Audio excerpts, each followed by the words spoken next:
আসসালামু আলাইকুম সবাইকে, আশা করি সবাই ভালো রয়েছো। আজকের ভিডিওতে আমরা বরিশাল বোর্ড 2024 সালের ট্রান্সফরমেশন অফ সেন্টেন্স অথবা চেঞ্জিং সেন্টেন্স যারা বলো এটা সলভ করতে যাচ্ছি। So without any further do let's begin hour video. এই ভিডিওতে আমি এই বিষয়গুলোকে তোমাদের কাছে অনেক সহজভাবে তুলে ধরার চেষ্টা করব, যাতে তোমরা সহজে এই টাইপসের অন্য সেন্টেন্সগুলোকে সলভ করতে পারো। প্রথম সেন্টেন্সটা রয়েছে, the Padma is one of the mightiest rivers of Bangladesh. বাংলাদেশের অন্যতম শক্তিশালী নদী হচ্ছে the Padma. So the Padma হচ্ছে সেন্টেন্সের সাবজেক্ট, মাথায় রাখতে হবে। ভার্ব হচ্ছে ইজ। যেহেতু এটাকে পজিটিভ করতে বলা হয়েছে, তো সেন্টেন্স খেয়াল করতে হবে আমাদের এর ভিতরে অন অফ দ্য অথবা শুধু দা রয়েছে কিনা, মাথায় রাখতে হবে। সেন্টেন্সটা যেহেতু অন অফ দ্য রয়েছে এবং পরে ইএসটি রয়েছে, তার মানে এটা হচ্ছে সুপারলেটিভে রয়েছে। সো অন অফ দ্য যদি থাকে সেন্টেন্সের ভিতর, পজিটিভ করার সময় আমাদের চোখ বন্ধ করে ভেরি ফিউ নিতে হবে। তারপরে দেখি সুপারলেটিভ ডিগ্রি, এই যে ইএসটি দেখে বুঝতে পেরেছি এটা সুপারলেটিভ ওয়ার্ড। সো পরের অংশটাকে আমরা নিয়ে নিব। তো very few rivers of Bangladesh, তারপরে ভার্ব হচ্ছে কি ইজ, কিন্তু যেহেতু ভেরি ফিউ বসিয়েছি, তার মানে পরের যে নাউনটা রয়েছে এটাকে আমাদের কিন্তু প্লুরাল বসাতে হয়েছে, তাই এখানে ইজ না বসিয়ে আমাদেরকে আর বসাতে হবে। এটা কিন্তু তোমরা সবাই হয়তো এটা করতে পারবে, বাট ভুলটা কিন্তু শুধু এই আরেই হবে, আর কোথাও ভুল হওয়ার সম্ভাবনা নেই। তারপর আমাদেরকে রুলস অনুসারে অ্যাজ বসাতে হবে। সো অ্যাজ, তো লিখলাম কি very few rivers of Bangladesh, আর অ্যাজ মাইটিয়েস্ট, এটার পজিটিভ ডিগ্রি হচ্ছে mighty, as mighty as the Padma. ঠিক আছে, আশা করি বুঝতে পেরেছো। এই ব্যাপারটা নিয়ে যদি তোমাদের কোনো কারণে আনক্লিয়ার থাকে, দেন আমাকে এটা পরে জানিয়ে দিও। It is a very turbulent river, এটা অনেক অস্থির নদী, অথবা এখানে অনেক বেশি ঢেউ হয় আর কি। এক্সক্লেমেটরি করতে বলা হয়েছে, এ ভেরি থাকলে এক্সক্লেমেটরি করার সময় চোখ বন্ধ করে ওয়ার্ড বসাবা। সো ওয়ার্ড বসালাম, তারপরে টার্বুলেন্ট, এর আগে অ্যান তো বসবে না, সো এ বসাবো। What a turbulent river it is. কিভাবে কি করেছি হয়তো বুঝতে পেরেছো। আমরা সাবজেক্ট ভার্বকে শেষে বসিয়েছি, এ ভেরির কারণে ওয়ার্ড বসিয়েছি, আর টার্বুলেন্টের আগে এ বসবে, তাই এ বসিয়েছি। আমরা চাইলে এ অ্যান্ড যে কোনোটাই বসাতে পারবো, ডিপেন্ড করবে এ ভেরির উপরে যে শব্দটা রয়েছে তার উপরে। সো আমরা এ বসিয়েছি, তারপর turbulent river it is subject plus verb. দু একটা করলে বুঝতে পারবে। পরে when it is winter the river remains calm and tranquil. যখন উইন্টার হয় মানে শীতকালে নদীটা অনেক শান্ত থাকে। এটাকে যেহেতু সিম্পল করতে বলা হয়েছে, তার মানে একটা ক্লোজকে আমাদেরকে বাদ দিতে হবে। যেহেতু প্রথম ক্লোজটা হচ্ছে একটা ঋতুর নাম, সো শুধুমাত্র ইন উইন্টার লিখলে হয়ে যাবে। বাট লাস্টের দিকে কি লিখলাম, the river remains calm and tranquil in winter. অথবা আমরা চাইলে এই সেন্টেন্সটা আমরা যদি রুলস অনুসারে চিন্তা করি, যে ওয়েন যদি সেন্টেন্সে থাকে, কোনো সিম্পল যদি কোনো কমপ্লেক্স সেন্টেন্সে ওয়েন থাকে, এটাকে সিম্পল করার সময় আমরা চোখ বন্ধ করে অ্যাট দ্য টাইম অফ লিখতে পারি। অ্যাট দ্য টাইম অফ, এটা টাইম অফ উইন্টার, তারপরে যা আছে তাই বসিয়ে দেব। এরপরে রয়েছে কি, the river remains calm and tranquil, so আমরা জাস্ট পরে বসিয়ে দিলে আনসার শেষ। এটা আরো অন্যভাবেও করা যেতে পারে, ডিউরিং উইন্টার দিয়েও করতে পারি চাইলে। Okay, during winter the river remains calm and tranquil.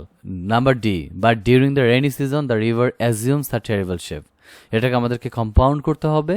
So compound করার ক্ষেত্রে আমরা জানি যে সেন্টেন্সের ভিতরে অ্যান্ড বাট অর ব্যবহার করতে হবে। যেহেতু এই সেন্টেন্সে বাট রয়েছে, সো আমরা বাটটাকে একদমই বাদ দিয়ে দিব।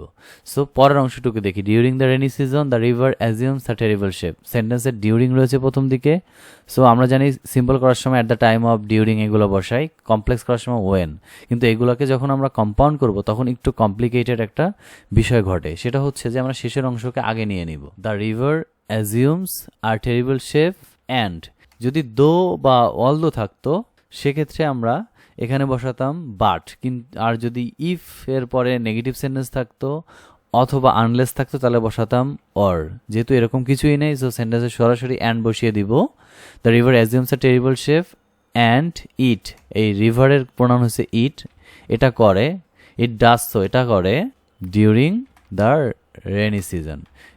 এইটা একটু মাথায় রাখলে এই টাইপসের যে সেন্টেন্সগুলো এসেছে এই পর্যন্ত সব তোমরা সলভ করতে পারবে। আশা করি বুঝতে পেরেছো। পরের সেন্টেন্সটা দেখি, E number everybody knows this. Interrogative করতে বলা হয়েছে, এভরিবডি থাকলে আমরা সরাসরি হু বসাবো। যেহেতু নোজের সাথে এস বাই এস রয়েছে, সো আমাদেরকে ডাজ নিতে হবে। সো হু ডাজ, যেহেতু সেন্টেন্সে নট নাই, সো নট নিলাম। Who does not know this, interrogative. Say interrogative শেষ। সো এভরিবডি, এভরিওয়ান, নোবডি থাকলে সরাসরি হু বসাবা। পরে যেহেতু নেগেটিভ নেই তাই ডাজ নট বসিয়েছি এবং ভার্বের এস ছিল বলে ডাজ নিয়েছি, এটা মাথায় রাখতে হবে, কিন্তু লাস্টে কোশ্চেন মার্ক দিতে ভোলা যাবে না। The river is used for different purposes, active করতে বলা হয়েছে, নদীটাকে ব্যবহার করা হয় বিভিন্ন উদ্দেশ্যে। এই অংশটা হচ্ছে মেইন অংশ।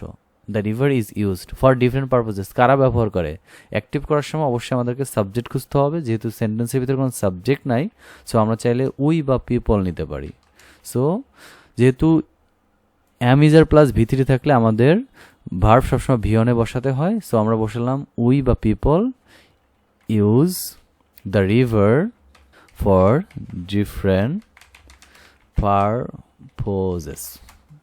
সো আশা করি বুঝতে পেরেছো আমরা ইউজ ভিওনে কেন বসালাম, কারণ হচ্ছে সেন্টেন্সের শুরুতে আমরা দেখেছি অ্যাম ইজ আর প্লাস ভি3তে, সো ইজ প্লাস ভি3 রয়েছে, তাই এটা হচ্ছে আমাদেরকে ইউজ বসাতে হয়েছে।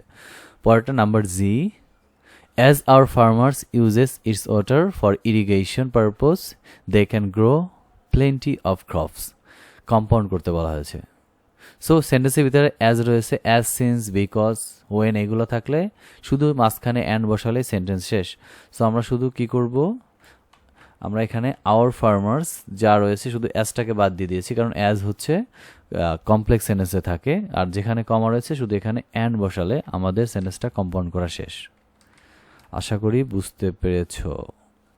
নেক্সট অংশ, everyone likes the hilsa fish of the river, নদীর ইলিশ মাছ সবাই পছন্দ করে। এভরিওয়ান থাকলে আমরা নেগেটিভ করার সময় there is no one but, পরে যা রয়েছে সব বসিয়ে দিলে হয়ে যাবে। There is no one but likes hilsa fish of the river. পরেরটা number I, the river destroys the houses of men but it is still very useful to us, বলেছে নদীটা হচ্ছে মানুষের বাড়িঘর ধ্বংস করে ফেলে কিন্তু এটা অনেক ইউজফুল, অনেক উপকারী।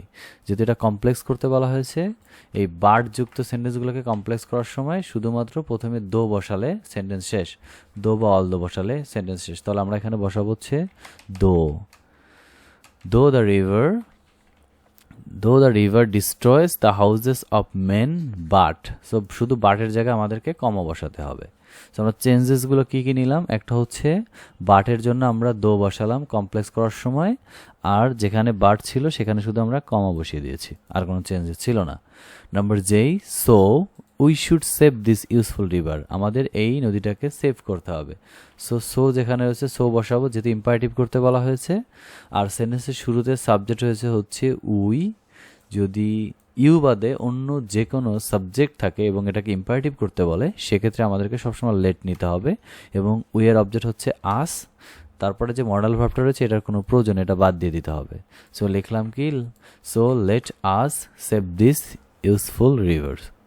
আশা করি সবাই বুঝতে পেরেছো। যদি এই টাইপসের আরও ভিডিও চাও সেক্ষেত্রে কমেন্ট করতে পারো, এবং না বুঝলে কমেন্ট করে আস্ক করতে পারো কোন জায়গাটা বুঝতে পারো না। Bye for today.